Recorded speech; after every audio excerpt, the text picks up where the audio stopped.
We're heading this way.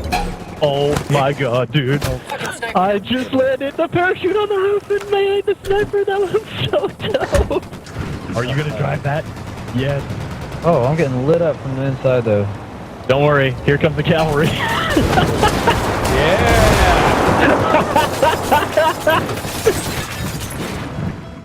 Hey there folks, Chris Waters here with the UB blog. I am hot off of playing a few hours of Ghost Recon Wildlands. Okay, I've got the rear. I drove it too far. I'm in a bad position. And I got to talk to Dominic Butler and Noradine Aboud about the game, about customization, about how you make it your own, and how that transitions between solo and co-op. Uh-oh, mortar, get out of that. Oh, nice shot.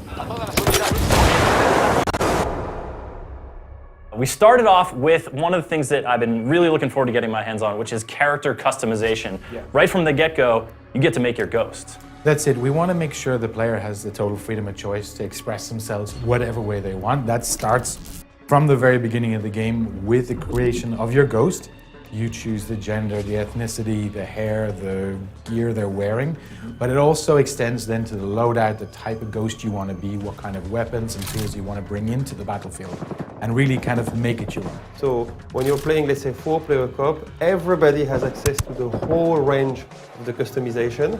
If you decide to customize your weapon in a certain way, maybe you can specialize in sniping gear, whereas one of the other guys is going to take something more as a direct approach. So the combinations are already massive as a single-player game, but if you mix this with all the gamers and all the creativity, it's gigantic.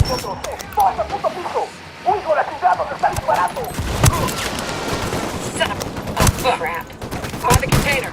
And that customization, tweaking your weapons, adjusting your loadout, that can all happen on the fly wherever you are. Yes, the whole game actually is fully seamless.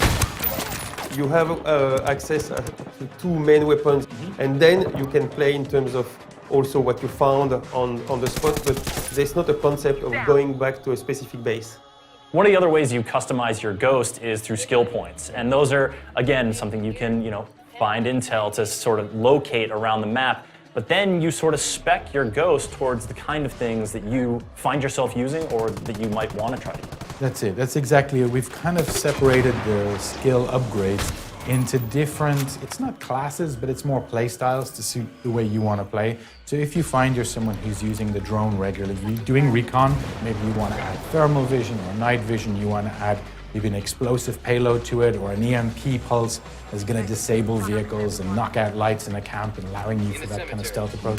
Maybe you're someone who likes to play with the different sort of tools and equipment that we give you, so C4 and mines and flares and different types of grenades, and it's about the way that you want to play. And then as you play in co-op, those things become complementary, right? Because it's maybe we've spec'd out in a similar way, or maybe we've spec'd out in different ways, and I can kind of play a little bit of a role. It's not a formal class structure, but you can kind of play a role within the team, and you come together and kind of greater than the sum of your parts. Yeah, let's do weapon 3. Yeah. Target down. Nice grenade. Once you get together and you pick a mission and you start going, things just start to flow from one thing to the next, be it to a next mission or be it passing a target of opportunity. On this, the big thing we had to do is basically accept that the people are free, which is something at the same time very exciting, but can also be a bit stressful. Yeah. Because it means that you don't control all those elements. Sometimes you're like, how am I going to explain or understand if I need to do this or that? But actually, when you're playing it, you actually don't need it. You're just chasing all sorts of opportunities. So it means, yes, sometimes you'll have 4 guys who are actually going to split, running into 4 different missions. On the other hand, sometimes you'll have all of them 4 together fully synchronized. We just look at the playground and see what happens. And over the last few years, we kept improving our systems, trying to see how the people play with it and tweaking them. Until now, we can just let the players get crazy in that world. I'm looking at a small group of tangos. Oh, this guy's gonna get... Oh, nice. There's also a ton of vehicles, and like literally any vehicle you see, you can grab. That's exactly it. If you can see it, you can steal it. It's free. it allows you to kind of express the way that you want to play. You know, do you want to roll up heavy in an armored SUV? You're going to have to go find one. Probably going to have to fight a little bit to get it, but you're going to get that extra support. You want to drop in, you know, at night, base jump from a helicopter. Do you want to just roll up in a regular civilian vehicle and just take your chances with it? It's about you playing the way you want to play.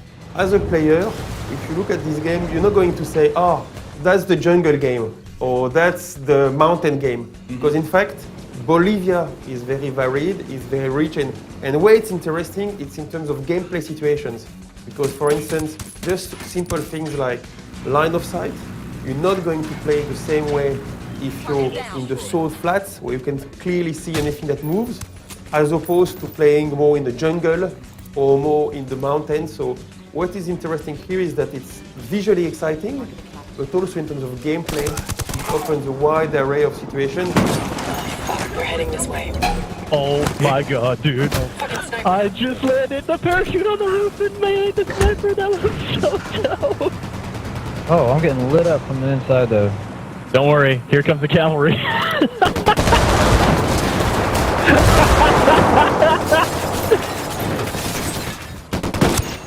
It was so great to get my hands on Wildlands, getting me really excited for the launch, which is coming up soon. It is. It's coming out on March 7th on Xbox One, PlayStation 4, and PC.